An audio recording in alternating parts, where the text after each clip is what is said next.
Ils sont jeunes, dynamiques et ils ont envie de bouger. Leur particularité, ils ne voient qu'avec les mains, les oreilles et le cœur. Cette semaine, Ça bouge vous entraîne dans le sillon de Canne Blanche au sein de la SBL Views, une association européenne qui donne à de jeunes déficients visuels venus d'Europe la possibilité d'un séjour utile en Belgique. C'est notamment le cas de Hania. Venue de Pologne il y a 2 mois, elle a appris du bout des doigts à découvrir le quartier Sainte-Marguerite à Liège, où elle exerce une activité sociale dans le cadre d'un service volontaire européen. Un pari lancé qu'elle est en train de gagner à force de volonté. À droite de ce point, voilà. Ça, c'est la rue Sainte-Marguerite, prolongée par la rue Saint-Séverin, ici sur ta droite. Les objectifs actuels, c'est vraiment de rendre les programmes proposés par les communautés européennes pour les jeunes accessibles aux jeunes déficients visuels. On va remonter la rue Général Bertrand pour aller à la Maison de la Citoyenneté. Il y a tous les programmes Erasmus, il y a tous les programmes jeunesse avec les échanges de jeunes, les services volontaires européens, les initiatives jeunesse, mais nous laissons aussi une large part à l'initiative des jeunes déficients visuels et nous les encourageons dans leurs propres projets.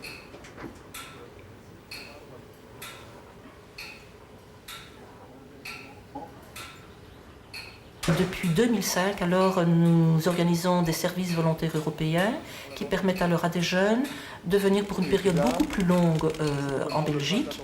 Nous nous occupons de tout ce qui est adaptation à la déficience visuelle, aux besoins spécifiques, et nous travaillons avec des associations d'accueil.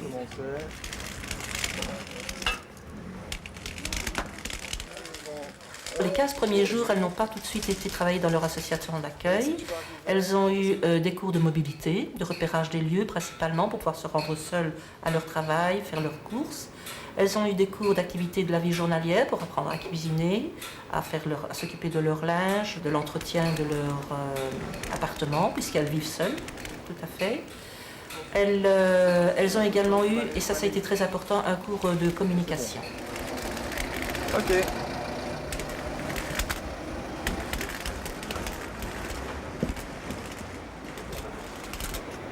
Toute l'année 2006, nous l'avons consacrée à mettre en place un réseau d'associations d'accueil qui ne connaissaient pas au départ la déficience visuelle et qui ont accepté de nous faire confiance après des séances d'information, de sensibilisation. Loredana, c'est mon cours de français qui passe là? Non. Quand est-ce que je pourrais avoir mes feuilles pour le cours? J'écoute cet après-midi. Je suis la tutrice de Hania et Vanessa. Et je m'occupe également des adaptations des documents. Quand elles ont besoin des documents, je les adapte en braille. Si elles doivent, par exemple, pour les cours de français, Béatrice m'envoie le cours par mail et je le transcris en braille. Qu'est-ce que ça représente concrètement d'être la tutrice de quelqu'un ?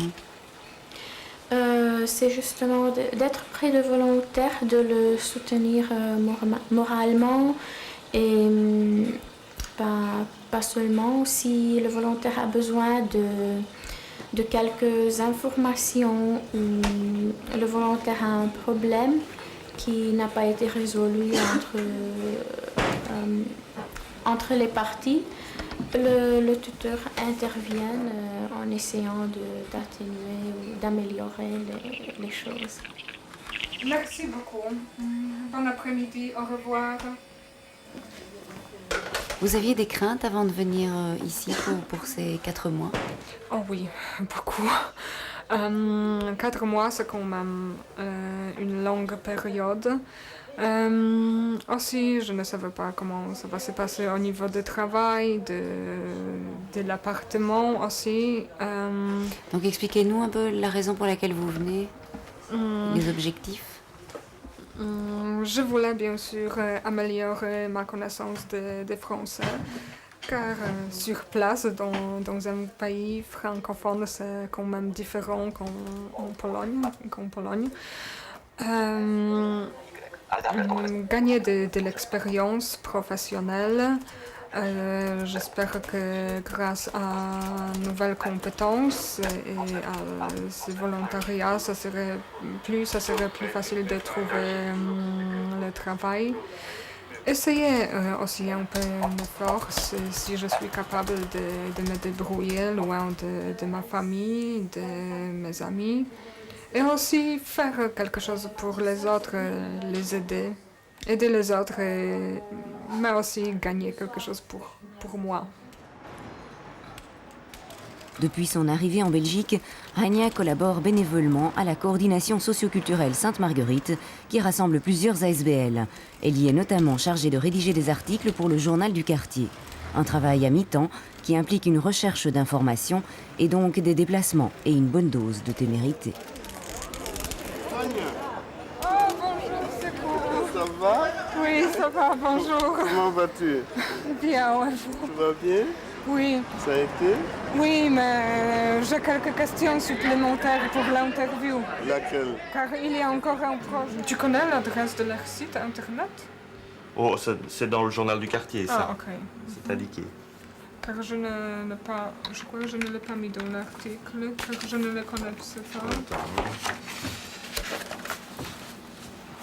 Voilà. Donc, Oui, je l'ai ajouté hier, oui, car Alexandra m'a dit. santénorsud.org. C'est ça, oui. Donc pour le prochain journal du quartier, il faudra réaliser donc, une autre entrevue avec une autre association. On avait pensé que tu te mettes en contact avec la Maison des Jeunes. Dans mon temps libre, je vais à l'IROF, c'est une école pour sourds et aveugles. Là-bas, je travaille avec une logopède, car après mon retour en Pologne, je vais commencer des études post-universitaires de logopédie. Envers et contre les difficultés rencontrées, Hania est en bon chemin dans la réalisation de ses rêves et de sa vie professionnelle. Le développement des projets personnels des jeunes déficients visuels fait partie des objectifs primordiaux de la SBL Views, un garant de leur épanouissement par la rencontre, l'ouverture et l'autonomie. Depuis 2001, l'association travaille d'ailleurs à faire de certains d'eux de véritables gestionnaires de projets, dans un but avoué et avouable.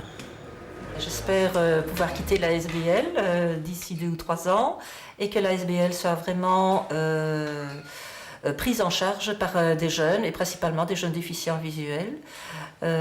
Donc plusieurs jeunes maintenant sont intéressés par l'association, notamment Loredana, Anka, un jeune polonais, Darius, et j'espère qu'ils reprendront et dans le même esprit aussi. Des déplacements pour des jeunes déficients visuels, mais en autonomie, en leur donnant l'initiative, parce que les jeunes deviennent très rapidement vieux, et donc il faut assurer chaque fois le renouvellement des cadres de Views. J'espère qu'ils vont y arriver aussi. Fin juin, l'ASBL clôturera en fanfare ce premier projet de service volontaire européen avec une soirée qui s'annonce variée, films, théâtre, concerts et souper dans le noir. Plus d'infos sur le site www.views.be. Des loisirs pour tous, c'est le thème d'un colloque organisé par Cap 48 et l'APEC, association de personnes concernées par le handicap.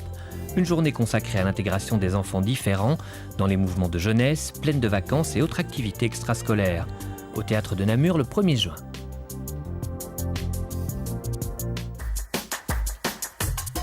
Entre paradoxe et désir de légitimité, les femmes handicapées ont-elles droit à une vie affective et sexuelle?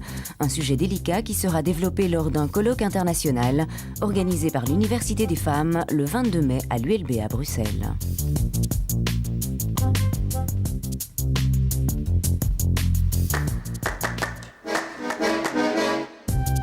Le Centre pour enfants infirmes moteurs cérébraux du CHR de la Citadelle à Liège ouvrira bientôt ses portes aux publics intéressés. Avec des visites, présentations de matériel et conférences côté cours, des animations, parades et concerts côté jardin. À Liège le 2 juin.